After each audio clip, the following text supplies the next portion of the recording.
नमस्कार मेरे सनातनी परिवार, हम हिंदुस्तानी चैनल पर आप सभी का बहुत बहुत स्वागत है। योगेश्वर श्री कृष्ण शरणम मम। हम योगेश्वर श्री कृष्ण की शरण में है और मित्रों, इसमें हम बाल कृष्ण से योगेश्वर श्री कृष्ण तक की बात करने वाले हैं। इसमें हमने कल जाना कि श्री कृष्ण भगवान ने वृंदावन में भी कैसे कंस द्वारा भेजे गए असुरों का वध किया। तो इससे ही हमें पता चलता है कि श्री कृष्ण, हमें तो ऐसे मित्रों सनातनियों को तो पता ही है, लेकिन सनातन विरोधियों को ये पता चले कि श्री कृष्ण ने कैसे बाल्यावस्था में एक के बाद एक असुरों का वध करते रहे हैं। अब देखते हैं आगे। तो इसके लिए मित्रों, अगर आप नए हैं तो हम हिंदुस्तानी चैनल को सब्सक्राइब जरूर कर दीजिए और बाजू वाले बेल आइकन को भी प्रेस करना मत भूलिएगा। आइए जानते हैं कि एक दिन प्रातः काल भगवान श्री कृष्ण ने ग्वाल बालों सहित जंगल को जाने की इच्छा प्रकट की, जहां एकत्र होकर सब लोग एक साथ कलेवा करने वाले थे।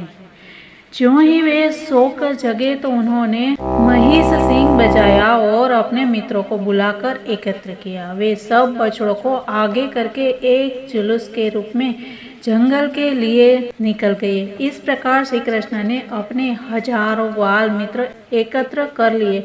उनमें से हर एक के पास एक छड़ी, बांसुरी, सींग तथा कलेऊ का झोला लिए हुआ था और उनमें से प्रत्येक हजारों बछड़ों की रखवाली कर रहे थे। उस भ्रमण से सभी बालक अत्यंत आनंदित थे। श्री कृष्ण समेत उनमें से हर एक अपने अपने बछड़ों को जंगल के विभिन्न भागों में चराते समय सतर्क थे। लड़के सभी तरह के स्वर्ण आभूषणों से अलंकृत थे और क्रीड़ा करने के बहाने वे फूल, पत्तियां, डाले, मोरपंख तथा विभिन्न स्थानों से गेरू एकत्रित करने लगे और विविध प्रकार से अपने आप को आभूषित करने लगे।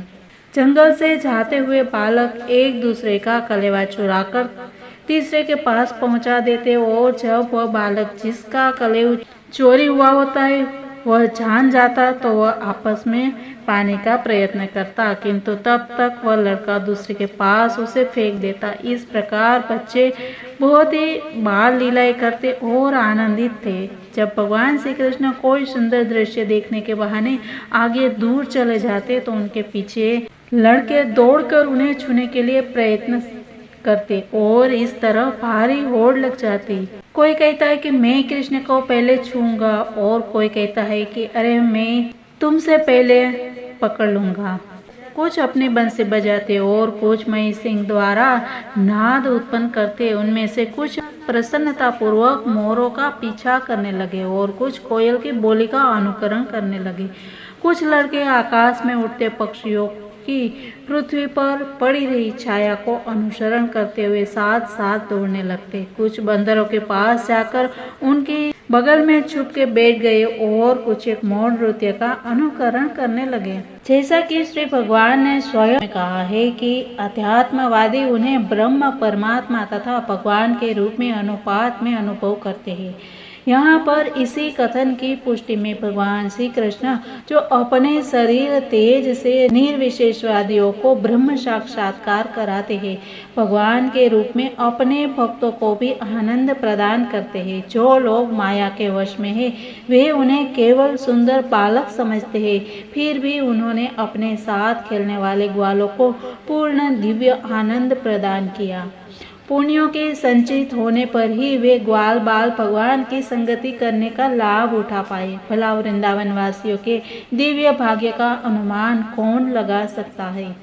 वे उन भगवान को साक्षात अपने सन्मुख देख रहे थे, जिन्हें अनेक योगी कठिन तपस्या करके भी प्राप्त नहीं कर पाते, यद्यपि वे प्रत्येक हृदय में विराजमान है। भले ही कोई श्री कृष्ण की खोज में वेद तथा उपनिषद के पन्ने पलटाता रहे, किंतु उन्हें वहां खोज पाना कठिन होता है। यदि उसे किसी भक्त की संगति करने का सुयोग प्राप्त हो जाता है तो वह भगवान को साक्षात देख सकता है। पूर्व जन्मों में पुण्यों को संचित करते रहने से ग्वाल बाल श्री कृष्ण को साक्षात देख रहे थे और मित्र रूप में उनके साथ खेल रहे थे। वे यह कभी नहीं जान पाए कि श्री कृष्ण भगवान है, अपितु वे उनके प्रति प्रगाढ़ प्रेम के कारण उनके साथ घनिष्ठ मित्र के रूप में खेल रहे थे।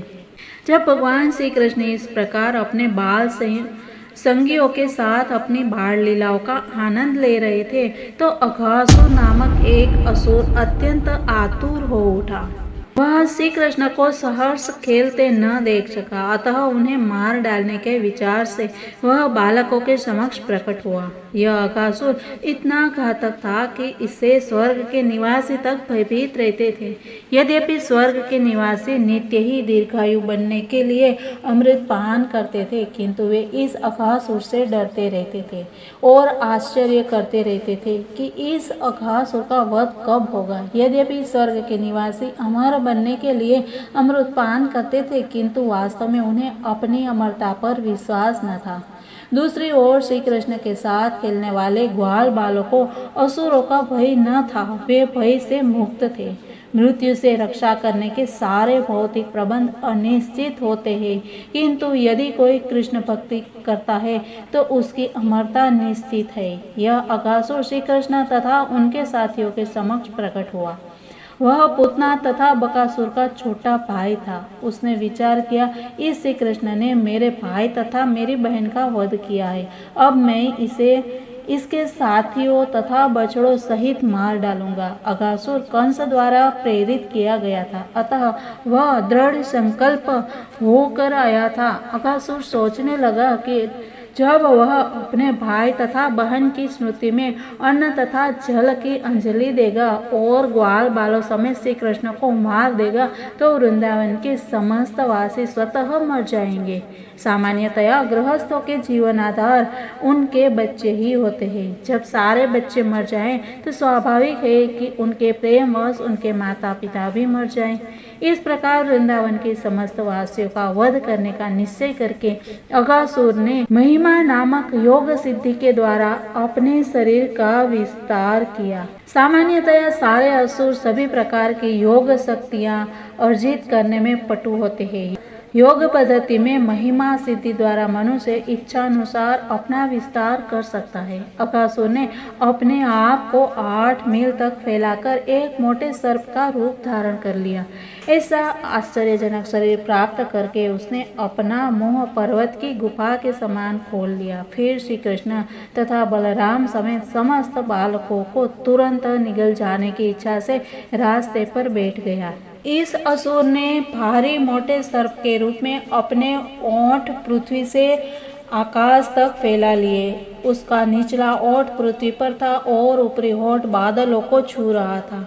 उसके जबड़े एक विशाल अंतहीन पर्वत की गुफा जैसे लग रहे थे और उसके दांत पर्वत शिखरों की भांति प्रतीत हो रहे थे। उसकी जीभ राजमार्ग जैसी लग रही थी और वह अंधड़ के समान सांस ले रहा था। उसकी आंखों से अग्नि निकल रही थी। पहले तो बालकों ने समझा कि यह कोई मूर्ति है, किंतु भली भांति देखने परखने पर लगा कि यह कोई भारी सर्प है जो मुंह फैलाकर मार्ग पर लेटा है। सारे बालक परस्पर बातें करने लगे कि यह मूर्ति तो किसी विशाल पशु की लगती है जो इस प्रकार हम सबको निगल जाने को बैठा है। जरा देखो ना, कहीं यह बड़ा सा सर्प तो नहीं है जिसे हम सबको खा जाने के लिए अपना मुंह फैला रखा हो। उनमें से एक बालक बोला, हाँ तुम्हारा कहना ठीक है। इस जानवर का ऊपरी ओर सूर्य प्रकाश ऐसा प्रतीत होता है और इसका निचला ओर भूमि पर लाल लाल सूर्य प्रकाश के प्रतिबिंब जैसा लगता है। मित्रों, इस जानवर के मुंह की दाईं ओर बाईं ओर तो देखो, इसका मुंह एक विशाल पर्वत गुफा जैसा लग रहा है और इसकी ऊंचाई का कोई अनुमान नहीं लगाया जा सकता है।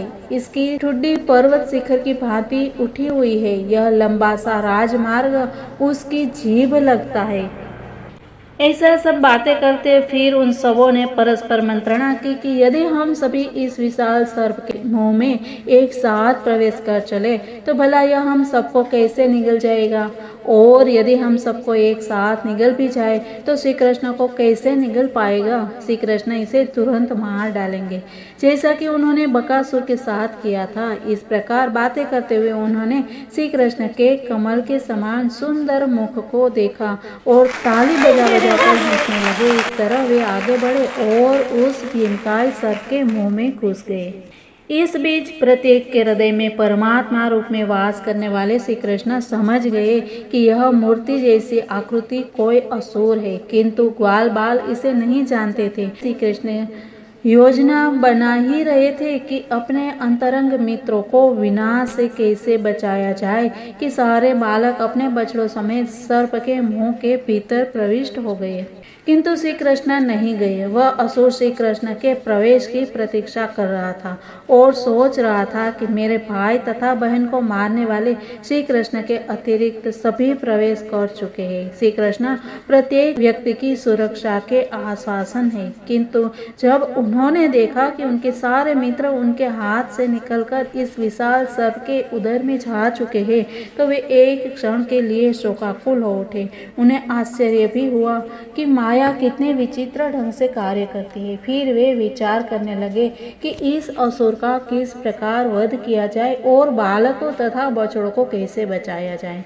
यद्यपि श्री कृष्ण को इसके लिए चिंतित होने का कोई कारण न था, किंतु वे इस तरह सोच रहे थे। अंत में कुछ सोच विचार के बाद वे भी असुर के मुंह के भीतर प्रविष्ट हो गए। जब श्री कृष्ण भीतर चले गए तो सारे देवता जो तमाशा देखने के लिए बादलों के पीछे छिपे थे, हाय हाय करके अपने भाव प्रकट करने लगे। उस समय अघासुर के सारे मित्र, विशेषतया कंस जो मांस तथा रक्त का भोजन करने के आदि था, यह जानकर कि श्री कृष्ण असुर के मुंह के भीतर चले गए प्रसन्नता व्यक्त करने लगे।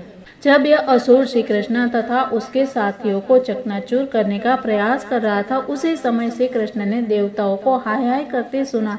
उन्होंने तुरंत ही असुर के गले के भीतर अपने आप को विस्तारित करना प्रारंभ किया। यद्यपि असुर का शरीर विराट था, किंतु श्री कृष्ण के विस्तार के कारण उसका गला रुद्ध होने लगा।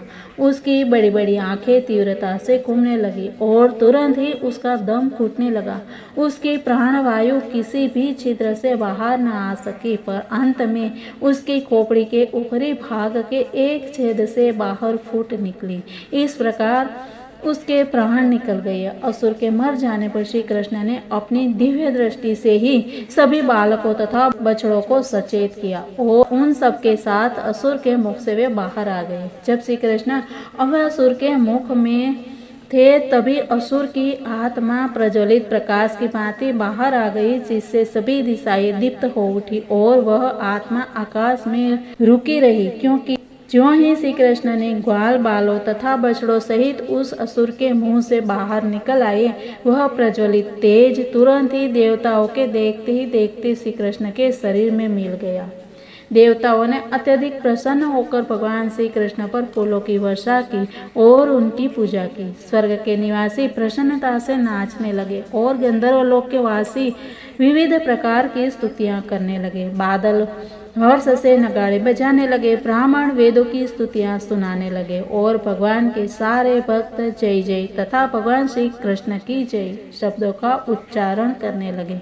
जब ब्रह्मा ने संपूर्ण स्वर्ग लोक में प्रतिध्वनित यह सुनाद सुना तो वे तुरंत यह देखने के लिए नीचे उतरे कि क्या घटना घटी है। उन्होंने देखा कि असुर का वध हो चुका है। वे भगवान श्री कृष्ण की अलौकिक यशस्वी लीलाएं देखकर चकित थे।